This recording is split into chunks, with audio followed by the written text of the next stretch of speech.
Wasak mga uragon. So, ito tayo.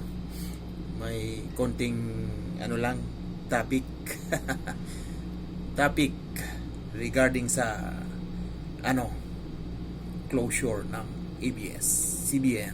So, before I start, let's see my new intro. Okay?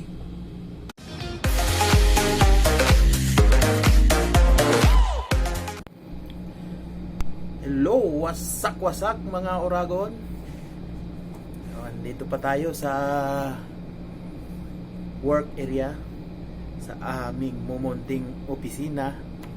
Hihintay ng uwian alas 4. Mamaya uwi na kami alas 4. So, ngayon may topic lang ako ng konti regarding dun sa closure nung ABS-CBN network na nagsara na sa ngayon.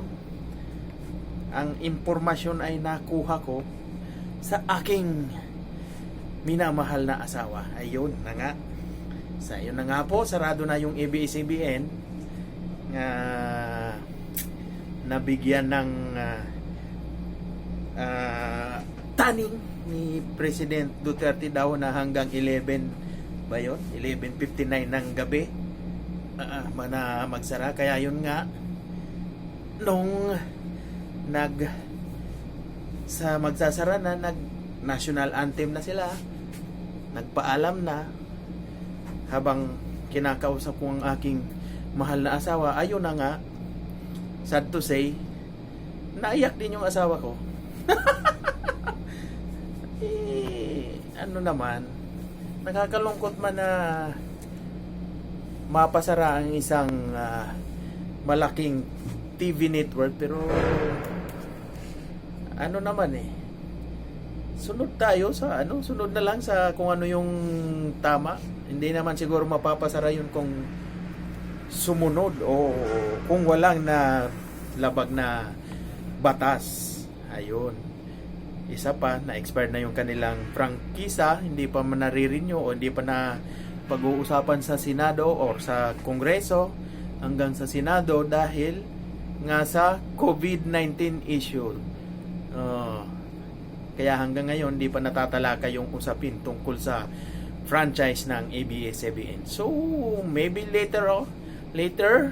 sooner or later, na pagkatapos ng lockdown or COVID-19 issue, bumalik na sa lahat sa normal, mapag-usapan sa mababang kapulungan at sa Senado yung magiging pasya nila tungkol sa renewal ng franchise or prangkisa ng ABS-CBN. So hopefully balik sa normal yung kanilang operasyon. So ako man ay nalulungkot, pero meron tayong dapat sundin na batas tungkol sa prangkisa. Kung ano mang batas na yun tungkol sa mga franchise ng mga establishment, ay alam nila yon. Kaya di naman siguro nila gagawin na ipasara yung isang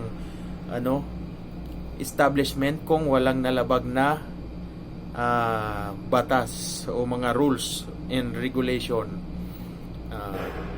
Isa na nga doon yung prangkisa nila expired dahil hindi na rin yun, dahil sa may mga issues na lumalabas na ayun ang naging dahilan ng kanilang pagsara ng kanilang istasyon. So shout out sa asawa ko, I love you, don't worry, magbubukas ulit yan, pabubuksan natin kay Tatay Digong pag naaprubahan na sa Congress at saka sa Senate yung nila prangkisa. Okay?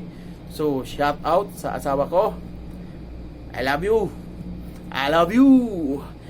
Sa aming dalawang Junakis, shout out kay ate Maria Camel, Maria Crisel, kay Bunso, mga dalaga ng anak namin kaso lang mahiyain, di masyadong kinakausap si Papa. Minsan nga nagtatampo na si Papa wala na, di man lang ako naman iiyak. Okay, ay siya nga pala, shout out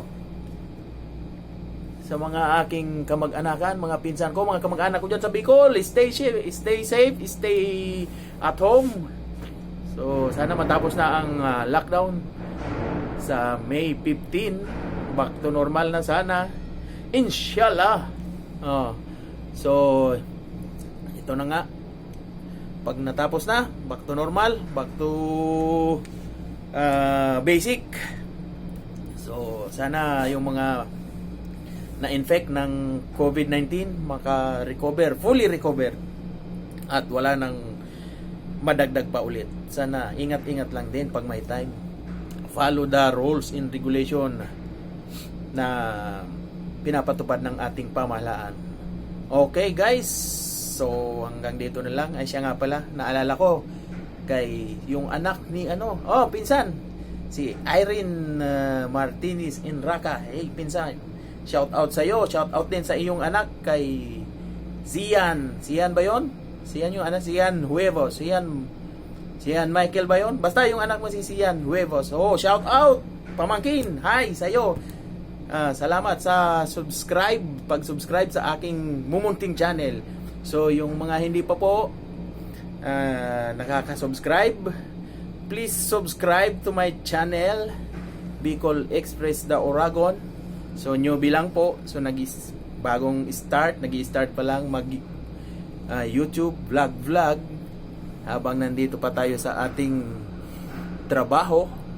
Wala kasing magawa, kaya medyo palipas oras din yung vlogging.